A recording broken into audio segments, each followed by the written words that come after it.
साथियों, आप सभी का इस प्लेटफॉर्म पर स्वागत है। यहाँ पर हम लोग जनसत्ता न्यूज़पेपर के 14 जुलाई 2023 के संस्करण में जो एक संपादकीय है जिसका शीर्षक है बाढ़ की बढ़ती विभीषिका, इसमें बाढ़ को आपदा के रूप में बताया गया है कि किस प्रकार से जो बाढ़ रूपी आपदा है वो हमारे देश को प्रभावित करती है और उससे निपटने के लिए क्या किए जाने की आवश्यकता है। और ये जो बाढ़ है, ये जो लगातार बाढ़ आ रही है, इसके कारण क्या हैं, मानव जनित क्या कारण है, उन कारणों के बारे में भी इसमें बताया गया है। और यह जो आर्टिकल है वो निपेंद्र अभिषेक नृप जी के द्वारा लिखा गया है। और यह आपके यूपीएससी या यूपी पीसीएस मेंस या जो अन्य राज्य स्तरीय पीसीएस की परीक्षाएं होती हैं उनके मुख्य परीक्षा के जो जीएस पेपर 3 जिसमें आपदा प्रबंधन वाला सेक्शन है वहाँ पर ये कवर होता है। इसके अतिरिक्त ये किसी भी एग्जाम में जो निबंध वाला सेक्शन होता है उस निबंध के लिए भी ये काफ़ी महत्वपूर्ण है। तो चलिए प्रारंभ करते हैं। बाढ़ के समय लोगों के कष्ट, सत्य और तथ्य को हवाई सर्वेक्षण से महसूस नहीं किया जा सकता है। पानी में तैरते और तड़पते लोगों को देखने से उनकी आंतरिक और मानसिक पीड़ा का एहसास नहीं होगा। नदी का जल उफान के समय जल वाहिकाओं को तोड़ता हुआ मानव बस्तियों और आसपास की जमीन पर पहुंच जाता है और बाढ़ की स्थिति पैदा कर देता है। भारत में बाढ़ एक नियमित प्राकृतिक प्रकोप बन चुकी है। भारत में घटने वाली सभी प्राकृतिक आपदाओं में सबसे अधिक घटनाएं बाढ़ की हैं। इस वक्त उत्तराखंड समेत देश के कई हिस्सों में बारिश और बाढ़ ने तबाही मचा रखी है, जैसा कि आप इसमें न्यूज़पेपरों में देख रहे हैं। जनजीवन अस्त व्यस्त हो गया है। सभी प्रमुख नदियां उफान पर हैं, पहाड़ टूट रहे हैं और सड़कें बह रही हैं। बाजार के बाजार डूब चुके हैं। लोगों के पास खाने पीने का सामान भी नहीं है। राष्ट्रीय बाढ़ आयोग के अनुसार भारत में 4 करोड़ हेक्टेयर भूमि को बाढ़ प्रभावित क्षेत्र घोषित किया गया। तो ये फैक्ट के रूप में याद रखिएगा कि राष्ट्रीय बाढ़ आयोग के अनुसार भारत में 4 करोड़ हेक्टेयर भूमि जो है वो बाढ़ प्रभावित क्षेत्र के रूप में चिन्हित की गई है।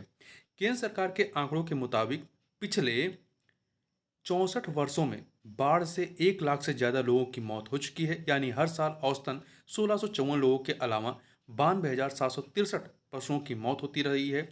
विभिन्न राज्यों में आने वाली बाढ़ से सालाना औसतन 1.680 करोड़ रुपए की फसलें नष्ट हो जाती हैं और 12.4 लाख मकान क्षतिग्रस्त हो जाते हैं। केंद्रीय जल संसाधन मंत्रालय की रिपोर्ट में कहा गया है कि बीते 64 वर्षों में 2.02 लाख करोड़ रुपए की संपत्ति का नुकसान हुआ और 1.09 लाख करोड़ की फसलों का। इसके अलावा बाढ़ से 25.6 लाख हेक्टेयर खेत भी नष्ट हो गए। इस दौरान बाढ़ से 205.8 करोड़ लोग प्रभावित हुए। तो ये आंकड़े ये बताते हैं कि जो बाढ़ रूपी प्रकोप है, आपदा है, वो किस प्रकार से हमें या हमारे देश को प्रभावित करती है। भारत सरकार के अलावा विश्व बैंक ने भी अपनी रिपोर्ट में कहा है कि दुनिया भर में बाढ़ संबंधित मौतों के कुल मामलों में से 20% भारत में होते हैं। तो ये आंकड़ा भी याद रखिएगा कि जितने भी बाढ़ से मौत होती हैं उनमें से 20% वो भारत से संबंधित है। इसमें चेतावनी दी गई है कि आने वाले सालों में भारत के कोलकाता और मुंबई के अलावा पड़ोसी देशों के ढाका और कराची महानगरों में लगभग 5 करोड़ लोगों को बाढ़ की गंभीर विभीषिका झेलनी पड़ सकती है।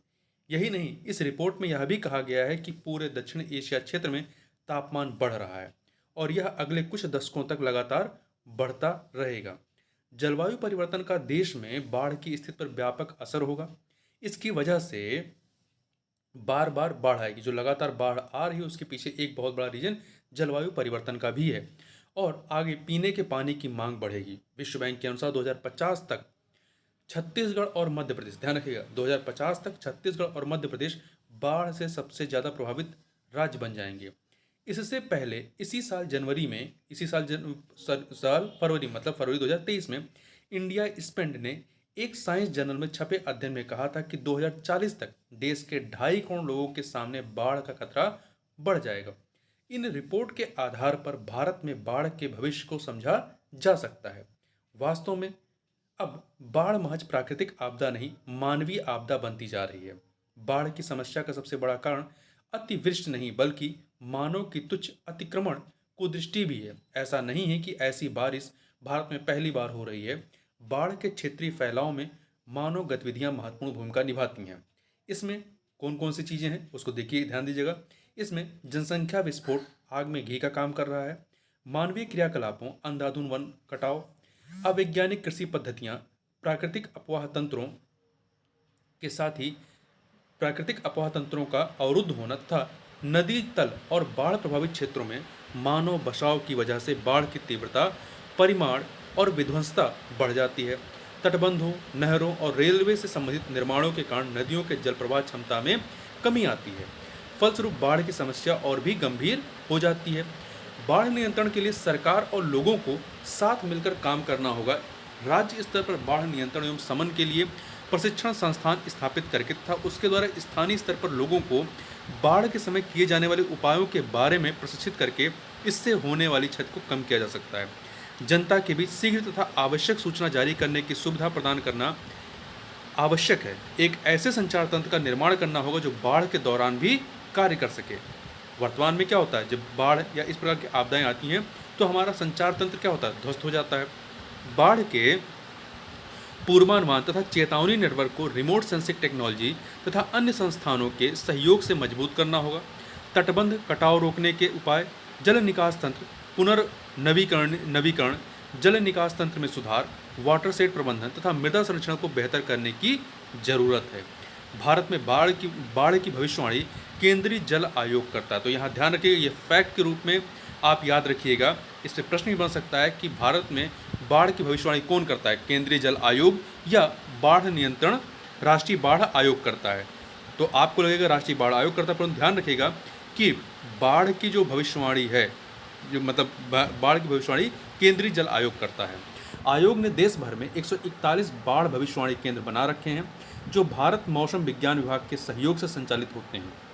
बाढ़ से उत्पन्न स्थिति की समीक्षा, बाढ़ नियंत्रण के तरीकों का मूल्यांकन तथा भविष्य में सुधार आदि विषयों पर 1976 में स्थापित राष्ट्रीय बाढ़ आयोग अपनी नज़र रखता है। केंद्रीय जल आयोग लंबे समय से कहता रहा है कि राज्यों को बाढ़ग्रस्त इलाकों को अलग अलग जोन में बांटना चाहिए। इससे बाढ़ से होने वाले नुकसान को कम किया जा सकेगा। इसके साथ साथ नदियों को भी अपने रास्ते पर बहने दिया जा सकेगा। केंद्र सरकार ने बाढ़ नियंत्रण के लिए 1975 में एक model bill for flood plain zoning को राज्यों से साझा किया था, जिससे राज्यों में बाढ़ प्रभावित इलाकों को अलग अलग क्षेत्रों में बांटने के काम को आगे बढ़ाया जा सके। मगर अब तक केवल 3 राज्य, ये भी महत्वपूर्ण है, अब तक केवल 3 राज्य मणिपुर 1978 में, राजस्थान 1980 और उत्तराखंड 2012 में ने बाढ़ प्रभावित इलाकों को जोन में बांटने का कानून तैयार किया है। जबकि अन्य राज्य, खासकर नियमित रूप से बाढ़ की त्रासदी झेलने वाला बिहार, लगातार इसका विरोध करते रहे हैं। इसके पीछे वजह है बाढ़ प्रभावित क्षेत्रों में आबाद लोगों को डूब क्षेत्र से हटाकर पुनर्स्थापित करना। मतलब जो लोग ऐसे क्षेत्रों में रह रहे हैं जहाँ पर बाढ़ ज़्यादा आती है तो उनको वहाँ से पुनर्स्थापित करना पड़ेगा। इस वजह से इसका विरोध होता है, क्योंकि इन लोगों को बसाने के लिए वैकल्पिक जमीन का राज्यों के पास अभाव है। बाढ़ से नुकसान लगातार बढ़ रहा है। इसकी बड़ी वजह है डूब क्षेत्र में आने वाले इलाकों में पिछले कुछ वर्षों के दौरान आर्थिक गतिविधियां बहुत बढ़ गई हैं और इंसानी बस्तियां भी बस रही हैं। मतलब जो नदी का अपवाह क्षेत्र है, जहां पे बाढ़ का पानी आता है हर साल, वहां पर उन क्षेत्रों में क्या हो रहा है, लगातार मानवीय गतिविधियां बढ़ रही हैं, वहां मानव बसाव बढ़ रहा है। तो ये घटनाएं जो है बाढ़ की, नदी को बहने का जगह नहीं मिल रही है, तो इस प्रकार से आपदा के रूप में ये बाढ़ हमें दिखाई पड़ती है। तो देखिए, इससे नदियों के डूब क्षेत्र में आने वाले लोगों के बाढ़ का शिकार होने की आशंका साल दर साल बढ़ती जा रही है। अगर हम नदियों के कुदरती बहाव के रास्ते तैयार करने की कोशिश करें तो इसमें भी बाढ़ नियंत्रण की काफ़ी संभावनाएं दिखती हैं। अगर हम नदियों के कुदरती बहाव के रास्ते तैयार करने की कोशिश करें तो इससे भी बाढ़ नियंत्रण की काफ़ी संभावनाएं दिखती हैं। ये महत्वपूर्ण पॉइंट है कि क्या किया जा सकता है, बाढ़ नियंत्रण के लिए क्या कर सकते हैं। तो ये भी एक पॉइंट है कि हम जो नदियों का कुदरती बहाव का जो रास्ता है उसे हमें तैयार करना चाहिए। ठीक है, जो उसमें हमने एक बसाव कर दिया है या मानवीय गतिविधियां बढ़ा दी हैं, उस चीज़ को रोकना चाहिए।